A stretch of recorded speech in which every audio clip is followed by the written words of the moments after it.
ಎಲ್ಲರಿಗೂ ನನ್ನ ಯೂಟ್ಯೂಬ್ ಚಾನಲಿಗೆ ಸ್ವಾಗತ. ನಾನು ಇವತ್ತು ಕುಕುಂಬರ್ ಸಲಾಡ್ ಮಾಡ್ತಿದ್ದೇನೆ. ಫಸ್ಟ್ ಒಂದು ಬೌಲಿಗೆ ಕರ್ಡ್ ಹಾಕಬೇಕು, ಅದಾದಮೇಲೆ ಕುಕುಂಬರನ್ನು ಹಾಕಬೇಕು. ಸೊ ನಾನಿಲ್ಲಿ ಒಂದು ಕುಕುಂಬರನ್ನು ತಗೊಂಡಿದ್ದೇನೆ. ಸೊ ಕುಕುಂಬರ್ ಹಾಕಿ ಚೆನ್ನಾಗಿ ಮಿಕ್ಸ್ ಮಾಡಬೇಕು. ಅದಾದ ನಂತರ ನಾನು ಇಲ್ಲಿ ಒಂದು ಕ್ಯಾರೆಟನ್ನು ತಗೊಂಡಿದ್ದೇನೆ. ಸೊ ಇಲ್ಲಿ ಒಂದು ಕ್ಯಾರೆಟನ್ನು ಹಾಕಿ ಚೆನ್ನಾಗಿ ಮಿಕ್ಸ್ ಮಾಡುವ.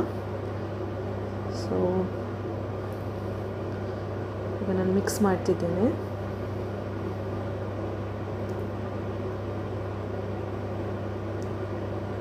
ಸೊ ಅದಾದಮೇಲೆ ನೆಕ್ಸ್ಟ್ ನಾನು ಟೊಮೆಟೊ ತಗೊಂಡಿದ್ದೇನೆ, ಒಂದು ಟೊಮೆಟೊ.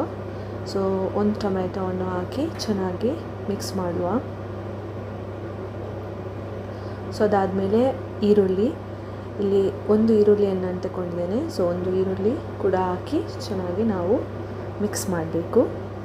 ಅದಾದಮೇಲೆ ನೆಕ್ಸ್ಟ್ ನಾನು ಇಲ್ಲಿ ಕ್ಯಾಪ್ಸಿಕಮ್, ರೆಡ್ ಕ್ಯಾಪ್ಸಿಕಮ್ ಅಂತ ತಗೊಂಡಿದ್ದೇನೆ. ಸೊ ರೆಡ್ ಕ್ಯಾಪ್ಸಿಕಮ್ ನಿಮಗೆ ಬೇಕಾದರೆ ಹಾಕ್ಬೋದು, ಇಲ್ಲದಿದ್ದರೆ ಬೇಡ, ಆಪ್ಷನಲ್. ನೆಕ್ಸ್ಟ್ ಗ್ರೀನ್ ಚಿಲ್ಲಿ, ಒಂದು ಗ್ರೀನ್ ಚಿಲ್ಲಿಯನ್ನು ತಗೊಂಡಿದ್ದೇನೆ, ನಮಗೆ ಖಾರ ಎಷ್ಟು ಬೇಕೋ ಹಾಗೆ. ಸೊ ನೆಕ್ಸ್ಟ್ ಸ್ವಲ್ಪ ಉಪ್ಪು, ರುಚಿಗೆ ತಕ್ಕಷ್ಟು ಉಪ್ಪು. ಅದಾದಮೇಲೆ ನೆಕ್ಸ್ಟ್ 1 ಟೇಬಲ್ ಸ್ಪೂನಷ್ಟು ಸಕ್ಕರೆ. ಸೊ ಹಾಕಿ ಚೆನ್ನಾಗಿ ಮಿಕ್ಸ್ ಮಾಡಿ. ಸೊ ಇಲ್ಲಿ ನಮ್ಮ ವೆಜಿಟೇಬಲ್ ಸಲಾಡ್ ರೆಡಿಯಾಗಿದೆ, ಬನ್ನಿ ಟೇಸ್ಟ್ ಮಾಡಿ.